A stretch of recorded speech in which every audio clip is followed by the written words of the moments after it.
Hello, I'm John Gray, candidate for U.S. Senate in 2010.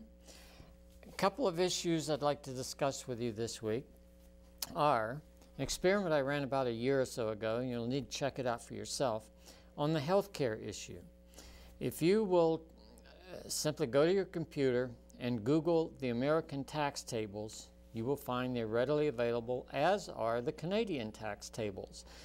If you'll put in the median wage for an American worker, which is around $45,000, you'll find that the American tax tables say that you'll need to pay around 21% federal taxes.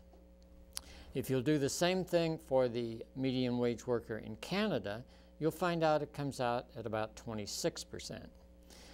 Now, in order to be on an equal footing, since the Canadian worker has his health care totally paid for, you would need to add in the cost of health care for the American into his taxes. And if you did this, you'd find that the average American is paying around $12,000 a year if he has a family of four.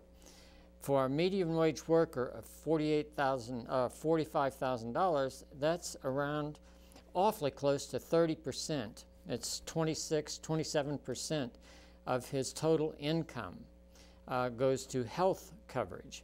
Now, if you add that to the 21% that he already has, you're at the 48% tax bracket as compared to the Canadian at 26%. But then you would say, oh my goodness, the Canadians have to wait in these long lines. Well, according to my satellite radio and programs I listen to, Canadian citizens calling in to the radio program say they're highly insulted by our American politicians insulting their program. They don't have to wait in long lines, and most of that they think is a propaganda to promote the corporate profits that people have become used to here in the United States. But even if one Canadian caller said, even if we did have to wait in long lines, I'd rather wait for health care that's already paid for than to get immediate service that's going to drive me into the poorhouse. Now, the second issue I want to discuss with you. Last week, I talked about the fact that the Boston Tea Party was about resisting international corporation global dominance of our local businesses by international corporations, namely the British East India Company. And that if you are true to your heritage, you will be looking at the fact that international corporations are, in many cases, basically buying our politicians and controlling the outcome of political decisions that must be made.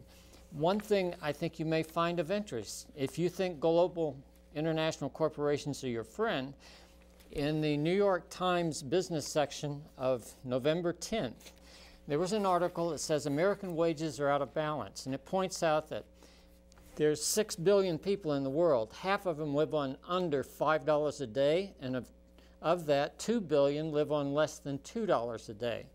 They're saying that American wages are out of balance, that in light of the fact that so many people in the world are now technically competent, Americans are vastly overpaid for the work that they do. And that a good start to get in line with the way it is across the world, wage-wise, Americans across the board should take a 20% wage cut, real wage cut, at least as a start. Now, I don't know about you, but I have no interest in seeing America move in the direction of Americans working for $10 a day or $5 a day or anything like that. So I wish you would really rethink, are these international corporations really your friend? Are they really the people you want to be supporting? And are they gaining too much control over our government representatives? Until next week, this is John Gray.